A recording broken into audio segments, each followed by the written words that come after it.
Arisan itu sebetulnya adalah sebuah tradisi yang bisa jadi berkah atau musibah. Gak semua arisan itu buruk ya. Tapi ada arisan yang benar-benar sistemnya aman dan bermanfaat. Tapi ada juga arisan yang cuma menjual ilusi kemewahan tanpa pondasi yang jelas. Dan ini juga dimanfaatkan oleh para yang membuat arisan untuk menguras duit kalian. Jadi kalau cuma gengsi tanpa sistem yang solid, ujungnya bisa skandal. Brand Boomcast. Kembali lagi di Brand Boomcast bersama Shogi Mitro, pakar digital branding. Guys, kali ini akan kita bahas tentang sesuatu yang lagi hype juga, arisan sosialita. Oke.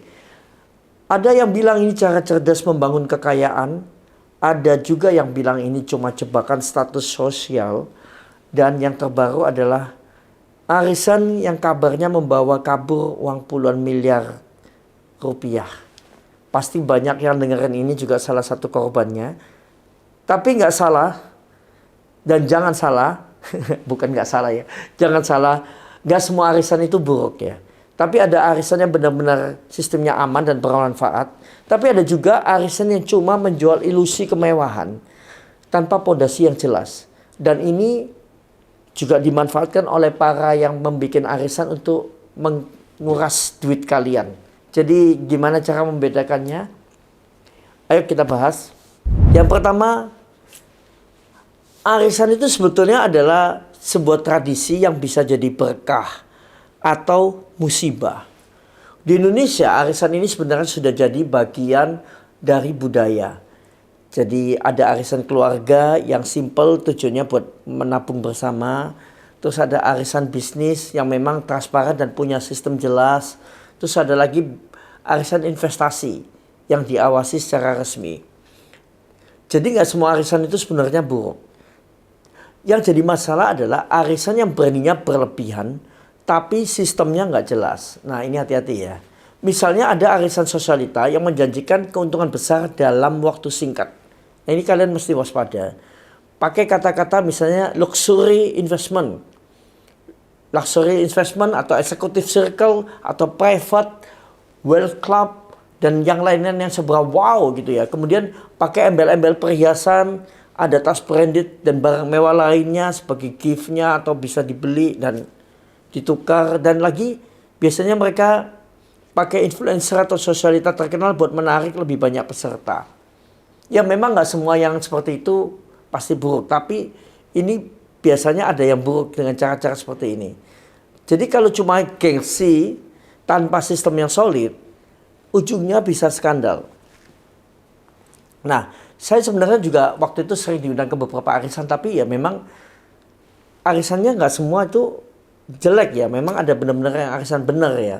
Tapi saya bukan ikut arisannya, saya waktu itu cuma datang sebagai bintang tamu saja, cuma diminta datang gitu aja. Nah, jadi kenapa orang ikut? Psikologi brandingnya tuh arisan elit ya. Jadi kenapa orang ikut? Karena kalau misalnya kita bahas fear of missing out atau FOMO, itu terjadi banyak tren, termasuk arisan sosialita. Kita tuh FOMO sebetulnya ya. Jadi kemudian ikutnya itu karena nggak mau ketinggalan. Jadi teman-temanku ikut, masa aku enggak? Terus ini saatnya aku masuk ke circle elit. Atau kalau mereka bisa untung, kenapa aku enggak?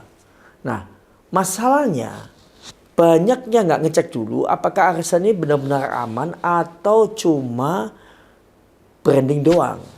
Kalau cuma ikut karena gengsi, ya siap-siap masuk perangkap. Tapi masalahnya kalau branding hanya jualan mimpi tanpa sistem yang jelas, ya boom. Ya maksudnya gini ya, boomnya tuh negatif ya, bukan boom yang positif. Jadi brandingnya terlalu mewah, berlebihan itu bisa jadi skandal. Dari eksklusif arisan jadi skema abu-abu. Dari elite investment jadi investasi bodong. Dari high class jadi high risk. Dan kita lihat efek dominonya. Orang-orang yang ikut jadi kehilangan uang dan reputasi. Kedua, kepercayaan terhadap arisan juga jadi hancur. Yang dulu pamer jadi nggak berani muncul di publik. Jadi makanya kalau ikut arisan jangan cuma lihat brandingnya, cek juga sistem dan keamanan uangnya. Gimana cara bedain arisan aman dan arisan berbahaya? Ini catat dan hafalin ya. Gimana caranya? Cek dulu sebelum ikut ya. Yang pertama arisan yang aman, itu biasanya seperti ini. Sistemnya transparan, jelas, dan ada perjanjian tertulis, ada perjanjiannya. Yang kedua, bukan cuma mengandalkan branding mewah, tapi ada perhitungan keuangan yang masuk akal. Jadi perhitungan keuangannya pun bisa diterima dengan akal. Yang ketiga, ada perlindungan hukum atau diawasi oleh lembaga resmi. Nah, itu arisan yang aman. Arisan yang berbahaya seperti apa? Saya kasih cirinya ya. Pertama, menjanjikan keuntungan besar tanpa penjelasan yang jelas. Jadi penjelasannya itu kalau bisa yang semakin memusingkan itu semakin oke buat mereka. Karena supaya bisa menipu banyak orang. Yang kedua, brandingnya terlalu mewah tapi nggak ada bukti transparansinya. Yang ketiga, nggak ada dokumen legal. Cuma ada kata-kata manis dari penyelenggara. Kata-kata manis, janji-janji manis. Ada yang pernah ngerasain? Jadi intinya kalau arisan cuma jual gengsi tapi nggak ada kerjasama sistem, mending pikir ulang sebelum ikut. Jangan takut dianggap tidak berkelas atau apa. Bukan itu intinya ya. Jadi pelajaran branding dari fenomena ini, branding harus punya fundamental. Kalau branding cuma jutaan impian, cepat atau lambat bakal runtuh. Ya. Tapi kalau branding dibangun dengan sistem yang solid, itu bisa bertahan dan berkembang. Jangan mudah tergoda dengan kemewahan tanpa cek dulu dasar bisnisnya.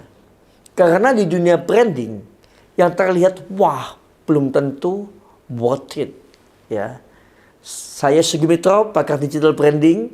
Kalau kalian suka dengan bahasan seperti ini, jangan lupa untuk subscribe, komen, bunyikan lonceng, dan ikutin pembahasan branding selanjutnya. Dan stay smart, stay branding, stay boom. Brand Boomcast. Brand Boomcast.